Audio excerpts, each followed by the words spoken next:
This is Nicole Jones from Los Angeles, California with Purgatorium. Very exciting to see you. Hi. I see you have something else though. You had Equator, a picture of Equator. Which one am I pitching? Yeah, that's Equator. Is that not what you're pitching? Oh, I was told Purgatorium. I can pitch Equator if you want. Pitch what you want to pitch up. Okay, we'll start with Equator then. Best thing you got. Oh no, you can, don't rip it up. Okay, sorry. All right, backtrack. It's a completely different script. Equator is a kind of like a, wow, I have to backtrack a little bit. So think Predator meets Lost on an island in the South Pacific during World War II. And it's based on an actual legend. When the American troops, there was an island that they were storming and they were expecting to meet very, very heavy resistance from the Japanese.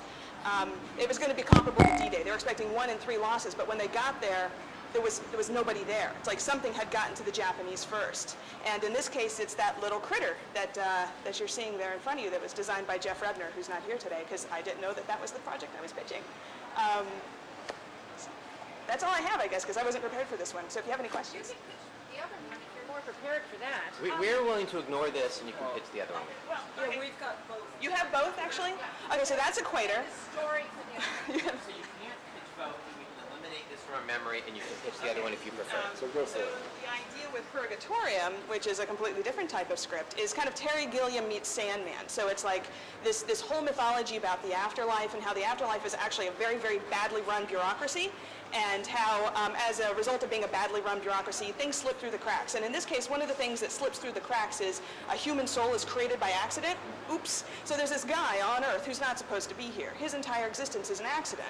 And so the universe, the forces of heaven and hell, have to combine to try to correct the mistake. So here's this guy who's completely oblivious, going around his day-to-day life, and all this horrible crap is happening around him because they're trying to eradicate him, because as a mistake, his very existence is threatening the fabric of our reality. Starting on You this. start? What kind of guy is he, and what happens to him that he doesn't know is part of the master plan? Well, he starts out just like a regular guy, but then as like things start happening around him, and the idea is that with Purgatorium, why it's called Purgatorium, is that the mythology behind it is good people go to heaven, bad people go to hell, and people who just kind of skate through life and are completely indifferent go to Purgatory. And Purgatory is where all the boring day-to-day mundane crap on Earth is regulated. Sun rising and setting, tides going in and out, and they have the Office of Destiny, and they control the destiny of people on Earth. And it's really, really outdated technology. They use pneumatic tubes, computer punch cards, so it's real easy for things to slip through the cracks. And so there's this bored clerk in the Office of Destiny who's been there for like, hundreds of years just trying to do her time. And for every human soul, there's a punch card. And so this extra little punch card just kind of slips through the cracks. How does it manifest? Yeah, well, what's the big deal with him? Well, with him, because once he's on Earth and he's created, and they realize, so they keep trying to kill him off. But because she's in the Office of Destiny, because his very existence threatens the fabric of reality, so like because of him being there, the rules of reality are starting to change, so time is not working properly. It's basically causing a glitch, a backup in the whole system, because it's really badly run. The whole bureaucracy is like a mess. He sounds a little passive in his role. I mean, when does he kick it into gear himself? First, but luckily he's got this girl in the Office of Destiny who's like kind of acting as his guardian angel, because she kind of feels responsible for him. So every time they send their hell spawn or their demons, whatever, try to kill him off, she can, because she gets his cards and she can control whether he lives or dies, she saves him. Now eventually he gets the card himself, so he gets to control his own destiny, and that's when he kind of goes on the run. He's being chased by the forces of heaven and hell both coming after him. Are you a big fan of Piers Anthony? Oh yeah, I love Piers Anthony. It's pretty Piers Anthony to me. Well, I feel like you wasted our time with the first thing that you were talking about. I feel like you threw out a lot of things here. I feel kind of lost. I'm a little bit confused.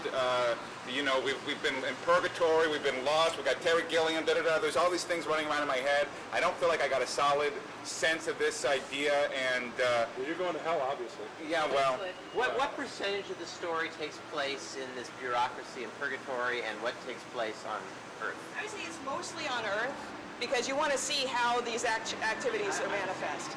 Pretty interesting, not unique, but a pretty interesting setup in Purgatory. Like one of your comics, if I recall. Yeah.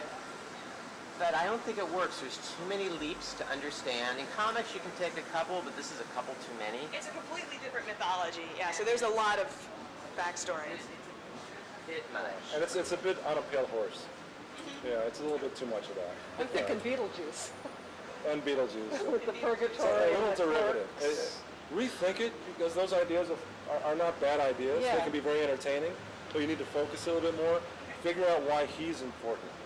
I don't know why he's important, and I'm lost as well with it. So we'll focus And on what that. are and really define what the stakes are, so that he can become a more active character. Because whenever you have a main character who is so passive and things are always happening to him, it's very difficult to root for them.